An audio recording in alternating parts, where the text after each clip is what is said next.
سلامونه واخلې نن مونږه د راشد په ناڅاپي کوټه خبر کیفی کې په جذباتو کې رالو او مونږ چې کم ځای کې څنګه په جذباتو کې شو د ولس د خوشحالۍ کوشش کوو. طاهر خان زمونږ بل ملګری دی، اگر چې راشد خان دا پابندي په ما ایښې وه وی دلته به ټپې نه کې چونکې دلته دی پیسې ګټي که نه کله د ورسره زه چې څنګه رالم ما ورته دا ټپه وکړه چې او پیسې ګټه دنیا پرستا زما د کړس خندا دې هیرا او شوا میانا. ارشاد ماته به وی ماته مرګ را پوری نو دې سترګي دیواړوا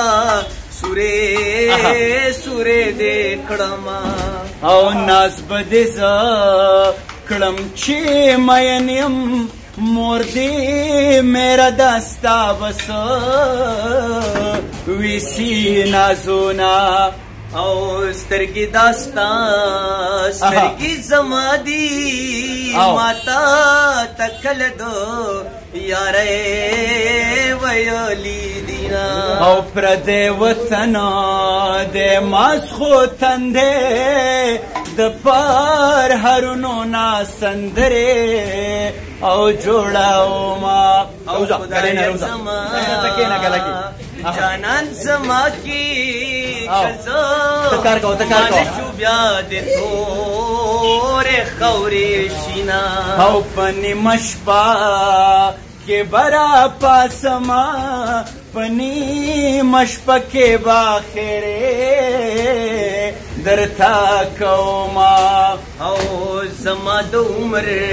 او سر سما میراث چې غم په خندا دې تیروما او چې ډوډۍ خورم دادا کاریږي چې رو پېښړن کې دادا شینا د خندا شینا او لیونه بیا تنور لمبا کو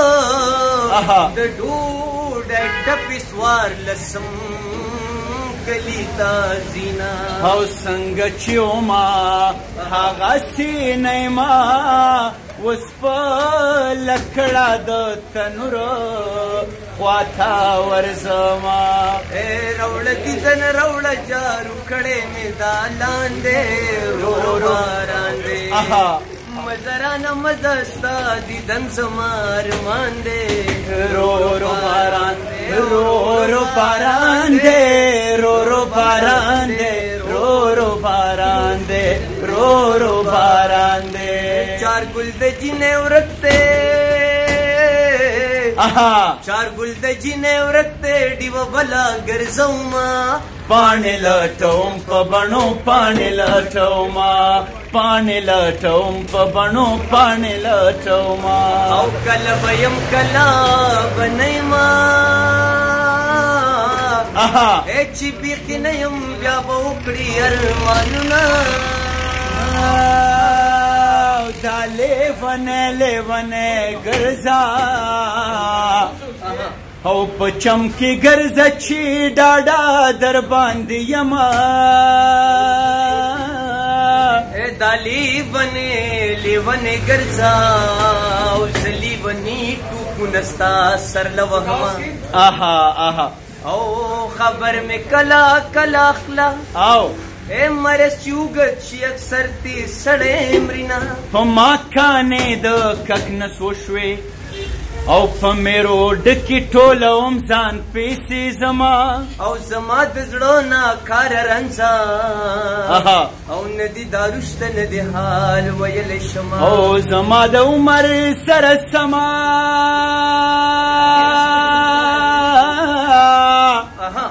و د جانان غما په خندا دې تیروما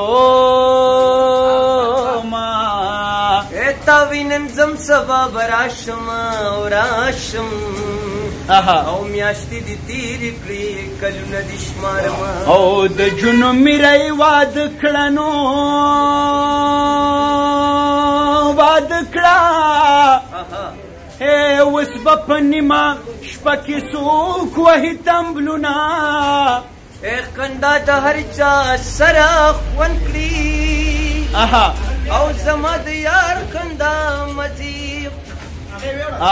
ډیره زیاته مننه کومه قدرمنو. نن منګه په ناڅاپي کوټه خیبر کیفې کې په جلال کې راغلو. راشد خان اگر چې په ګله باندې داسې هغه لکه خامار چې په منجله ناسي د هغسې ناسو خو ما ورته ویې چې راپاسه ژوند وکړه مستي وکړه ځکه چې دا ژوند ډېر ښکلی دی. غیر چاپېره ناست ملګرو به دې هم خوند اخیستی. دا هم ځوانان دي غواړو چې د ښه خوراک سره سره د ارګینک او هایجینک خوراک سره سره د دیو ذهني خوراک د دیو تخلیقي خوراک د دیو ذهن فکر هم روښانه وي د دې خاورې په ټپه باندې د دې خاورې په شعر باندې. او دلته دا اسوپیز هم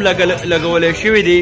اسوپیز وایي چې مهرباني او مطلب وایي چې په اوپن ایر کې کښېنئ. خو ډېره زیاته مننه کومه د ټولو یارانو ملګرو بیا د راشد خان راشد بیا لاړ حساب کتاب ته. دا ټپې ولې دنه کې خیري هیري راشده های های پیسې ګټه دنیا پرسته